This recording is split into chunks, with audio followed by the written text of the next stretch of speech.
They inflated the raft and left the island. After that, nobody seems to know what happened. Escape from Alcatraz, June 11, 1962. In context, location San Francisco, California, United States. Theme, jailbreak.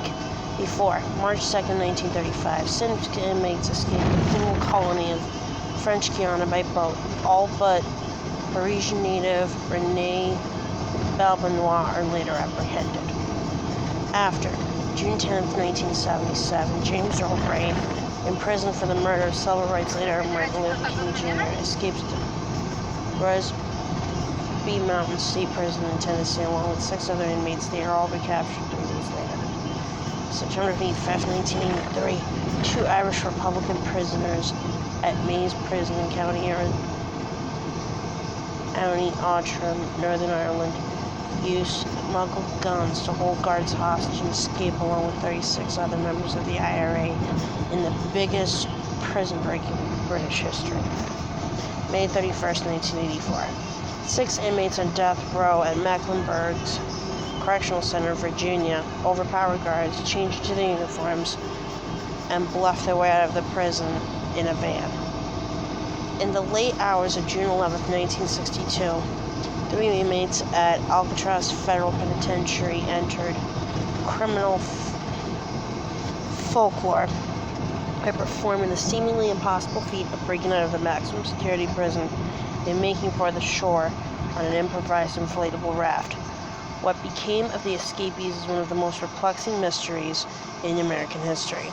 The escape plan was years in the making and should have involved 4 inmates, brothers Clarence and John Anglin, Frank Morris, and Alan West. Only 3 made it out of their cells. The trio scaled a 30-foot wall and crossed a rooftop before maneuvering down a 50-foot pipe to the ground below. They also climbed 2 12-foot barbed wire perimeter fences. All of this they achieved while hauling a makeshift raft, which they inflated and launched into the icy waters. I got back into the cells and all the cons were howling, "They got away, they got away, they got away!" Martin Kuhn, Alcatraz inmate. Darwin Kuhn, Alcatraz inmate. Daunting task. Alcatraz was regarded as an escape-proof prison with its unmatched security and isolated, inhospitable location surrounded by the cold waters and strong currents of San Francisco Bay.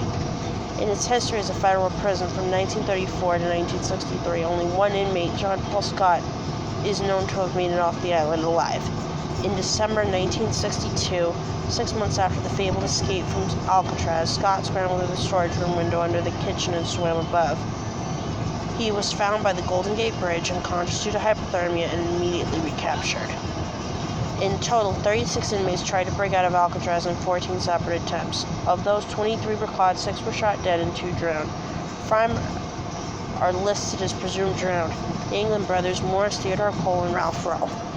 Cole and Rowe made it to the water on December 16, 1937, after filing through iron window bars, but they did so on a stormy night when the currents were particularly treacherous, reducing the likelihood that they reached the shore alive. Exploiting a weakness. In December 1961, the Englands, Morris, and West found themselves in adjacent cells and became friends. According to West, that same month he began to devise an escape plan after finding discarded saw blades in the corridor. Searching for a weak point in the rear wall of their cells, they discovered that the ventilation duct openings under the sinks could be loosened.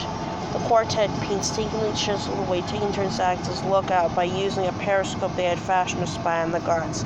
They used a variety of crude tools, including sharpened spoons and an improvised drill constructed from the motor of a broken vacuum cleaner, to remove an entire section from each of their cell walls. They also made most of the daily music hour at the time prisoners were allowed to play instruments which conveniently concealed the noise of the 4 men digging their tunnels. The tunnels opened up into an unguarded utility corridor behind the cell tier. There they climbed up a shaft of steam pipes and ducts to the building's roof, where they cut away the ventilation fan. Hidden on the roof, the 4 men built a makeshift workshop for the next phase of the plot, escaping from the island, collecting for the cause. To conceal their nocturnal activities and continue unhindered, they sculpted dummy heads, using a cement powder mixture. These were decorated with flesh-colored paint from art kits and human hair collected from the prison barber shop floor. The 4 men positioned the dummies on their pillows and stuffed clothing and towels under the bed covers to give the appearance of a body to avoid discovery during bed checks. In the darkness of the prison, it appeared they were sleeping. In their workshop, they assembled a variety of stolen objects, including more than 50 rubber raincoats, which the quartet used to create both a raft and life preservers. They stitched together the seams and sealed them with the heat from a steam pipe to make the devices watertight. They stole an accordion from a fellow inmate and repurposed it as a bellows to inflate the life raft, and they made crude wooden paddles. Man down. Once their preparations were complete, the men chose to escape on the night of June 11, 1962. However, there was a problem. The opening to West Tunnel had started to become visible, so he patched it up with a makeshift cement mix. When it dried, the hole narrowed and West was unable to climb through. By the time he was able to widen the hole sufficiently, the others had left without him. Meanwhile, the three men climbed out of the ventilation shaft onto the roof, inadvertently making a loud crash that alerted the guards. But as there were no further noises, the guards did not investigate. The trio scaled the barbed wire fences and inflated their raft. Investigators later estimated that they left the island at 10 p.m. and departed toward Angel Island, 2 miles to the north. The following morning, the ruse was uncovered when guards found the dummy heads. As word of the remarkable prison break spread around the jail, inmates began to chant, "They got away! They got away!" I really do believe the boys made it out of here. I do believe the boys are alive today. Marie Whitner. The manhunt begins. For the next 10 days, law enforcement agencies conducted an extensive air, sea, and land search. On June 14th, the Coast Guard discovered a paddle about 200 yards off the southern shore of the Angel Island. A boat also found a wallet wrapped in plastic containing photographs of the England family. On June 21st, shreds of raincoat material believed to be remnants of the raft were recovered on the beach.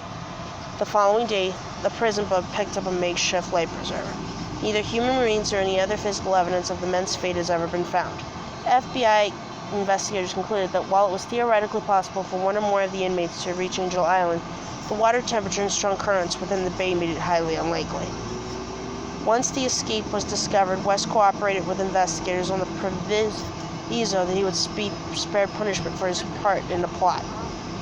He provided a detailed description of their intended escape and told investigators that once they had reached land, the plan was to steal clothes and a car. The FBI investigated but determined that there was no vehicle thefts or clothing store burglaries in the days following the escape. This strengthened their belief that the three escapees had perished in the icy waters. New leads. On December 31st, 1979, after an investigation lasting 17 years, the FBI closed its file. The official finding was that the prisoners most likely drowned in the cold waters of the bay while attempting to reach Angel Island. They turned the case over to the U.S. Marshal Service, who continued to investigate. In October 2015, the England family breathed new life into the case. They produced Christmas cards which claimed the England brothers had sent to their mother in the 3 years following their escape. The handwriting was found to be a match, but the date they were written could not be determined. The England family also revealed a photograph purporting to show the brothers on a Brazilian farm in 1975. A forensic expert working on the subsequent History Channel investigation deemed it highly likely that the photograph shows the Englands alive in 1975. Declassified FBI documents, also released in October 2015, revealed that FBI Director Edgar Hoover was told in 1965 that the Englands could be hiding in Brazil, contrary to the agency's public line on the case. Secretly, Hoover ordered investigators to Brazil to search for them in 1965, but found no trace of the England brothers. Whatever the truth may be of the escapees' fate, it seems this incredible case is far from over. The escapees. John and Clarence England began robbing banks together in the 1950s. In 1956, they were arrested and sentenced to 15 to 20 years in federal prison. After failed escape attempts at different penitentiaries, they were transferred to Alcatraz. John arrived in late 1960 and Clarence in early 1961. The brothers were housed in the same cell block as convicted bank robber Frank Lee Morris. An orphan who was raised in foster homes, Morris began his life of crime at the age of 13, and by his late teens had a long criminal record that included convictions for armed robbery. While serving 10 years in Louisiana State Penitentiary for bank robbery, Morris escaped. He was recaptured a year later in the act of committing a burglary and was sent to Alcatraz in 1960. He possessed an exceptionally high IQ and is often credited as the mastermind behind the escape, despite Allen West's claim to be the instigator of the audacious plan.